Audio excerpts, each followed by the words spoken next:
Olá, meu nome é Jefferson, eu sou aluno da Faculdade de Música do Espírito Santo. O título do meu trabalho é Banda de Percussão Sinfônica, considerações sobre a sua atuação. O tema desse trabalho ele gira em torno das bandas marciais e fanfarras, com foco na categoria técnica Banda de Percussão Sinfônica. Dentre os objetivos, temos apresentar os aspectos que constituem e justificam a existência da categoria Banda de Percussão Sinfônica, estabelecer um diálogo a respeito da importância dos concursos de bandas como importantes espaços de atuação e, além disso, relacionar um conjunto de orientações que possam contribuir para o desenvolvimento do trabalho desses grupos. No nosso referencial teórico, verificamos que existe uma grande quantidade de trabalhos, né, que tratam das bandas de música de uma forma geral, mas não encontramos materiais que abordem a temática das categorias técnicas, das particularidades desses grupos. Então resolvemos que esse seria um assunto interessante para se trabalhar. Para isso, consultamos alguns autores, né? Vou dar um destaque para a CNBF 2016, que é a Confederação Nacional de Bandas e Fanfarras. A CNBF ela possui uma série de documentos que caracterizam as bandas, que especificam os instrumentos que podem ser utilizados, o tipo de repertório que pode ser apresentado, além das orientações de avaliação dessas performances, né? Então é um material muito completo que contribuiu bastante para a construção desse trabalho. É um autor muito interessante, a Botelho, 2019, ele traz a questão do repertório, da divisão do repertório em repertório artístico e repertório pedagógico. Um para focar mais na performance do grupo, mais na questão artística, e o outro na questão do desenvolvimento técnico, da questão do aprendizado musical. Então isso é uma contribuição muito importante. Junto com o Botelho temos Laje, 2012, que ele traz a questão da utilização da tabela de parâmetros técnicos, que hoje é veiculada pela Funarte. Essa tabela ela traz ali a questão dos parâmetros para os instrumentos de sopro, mas acreditamos que eles também podem ser muito bem utilizados pelas bandas de percussão, porque nesse material contém diversas orientações sobre a questão do repertório, o maestro ou o regente entender o grau técnico que o grupo dele se encontra naquele momento e, com base nisso, definir o melhor tipo de repertório que pode ser aplicado, colocado, né, inserido na banda naquele momento. Um outro autor muito interessante é Barbosa, 2008, é o Joel Barbosa.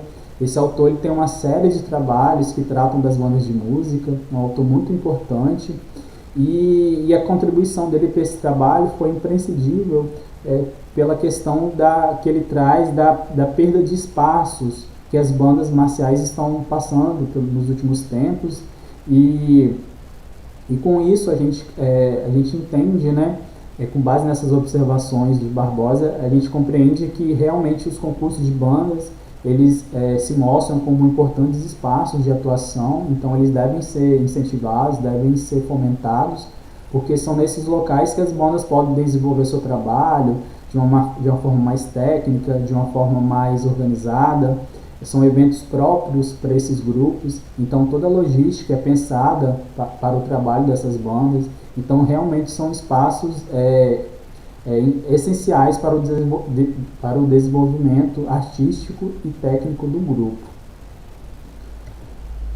Nas nossas considerações finais, entendemos que realmente os concursos de bandas eles representam um espaço muito importante para o desenvolvimento das bandas, pois favorecem a criação de novas performances, novas práticas culturais.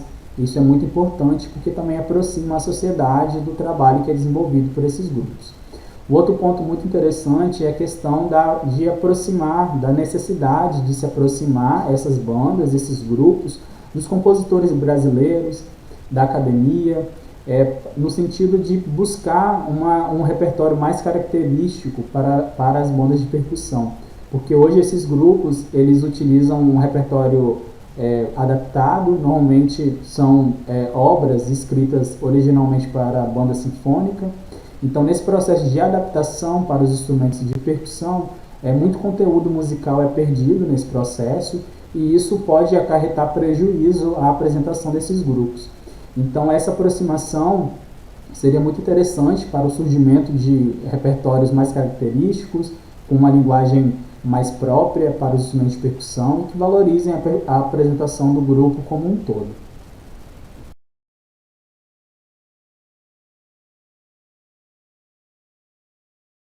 Olá, meu nome é Douglas Rafael, sou mestrando em performance na Universidade Federal de Minas Gerais, orientado pelo professor Fernando Rocha, e eu vou falar sobre a trajetória do ensino de percussão de concerto no Brasil e a distribuição geográfica dos cursos de graduação.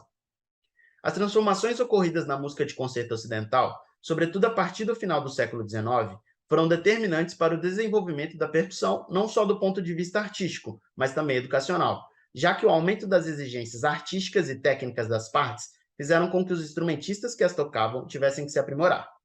A partir da segunda metade do século XX, há um crescimento no número de orquestras que mantinham uma seção fixa de percussão, muito por conta dos compositores que passaram a exigir mais do naipe.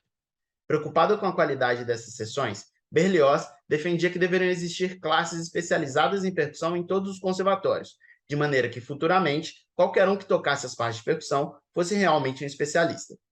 No Brasil, tem ocorrido nas últimas décadas um aumento na quantidade e na qualidade dos cursos de percussão. No entanto, as informações sobre as origens dos cursos e a sua distribuição pelo país é um tanto quanto escassa. Dessa maneira, o artigo tenta ocupar este espaço, apresentando uma possível linha do tempo do desenvolvimento dos primeiros cursos. Em 1967, durante o primeiro Congresso Nacional de Música, realizado na Escola de Música da UFRJ, uma comissão se reuniu para elaborar um plano geral de estudos para a formação de percussionistas, mas, infelizmente, essa ideia nunca saiu do papel.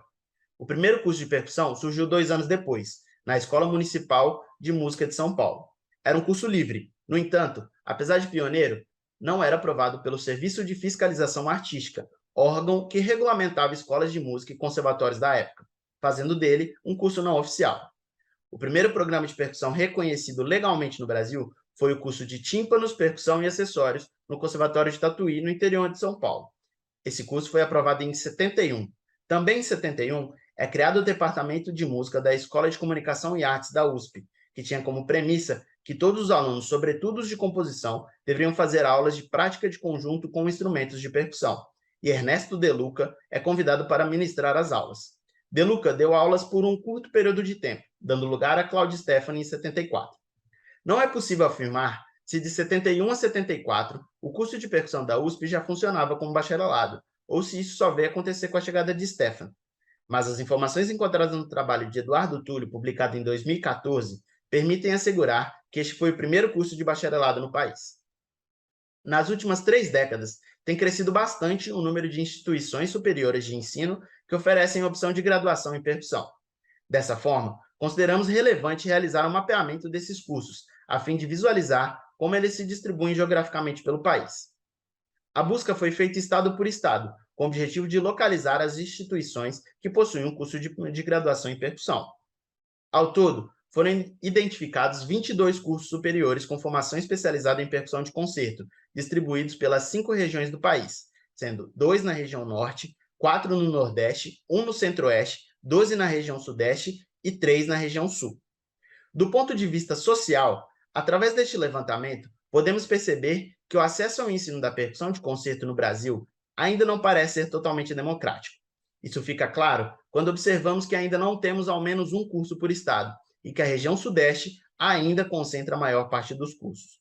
Acreditamos que a identificação e mapeamento dos cursos de graduação em percussão no Brasil nos permite visualizar de maneira mais clara em que ponto estamos depois de quase 50 anos de institucionalização do ensino percussivo, e pode ajudar a detectar em que lugares podem existir deficiências em termos de acesso ao universo da percussão de concerto. A percussão de concerto brasileira começou a se desenvolver realmente na década de 60, e essa evolução aconteceu muito rapidamente. Entre as primeiras discussões sobre a criação de um curso especializado e a formatura do primeiro bacharel em percussão no país, se passaram apenas 20 anos. Talvez essa velocidade de transformação, aliada a uma história tão recente, seja um motivo pelo qual existam tão poucos trabalhos dedicados a compreender a trajetória que a percussão fez até aqui. Assim, esperamos que esse artigo sirva como um impulso e inspiração, tanto para pesquisadores da área, para que produzam mais pesquisas focadas na história da percussão de concerto no Brasil, quanto para aqueles responsáveis por gerir as instituições de ensino, de forma que possam perceber o pouco acesso a estes cursos em certas regiões e estados do Brasil. Muito obrigado, até a próxima.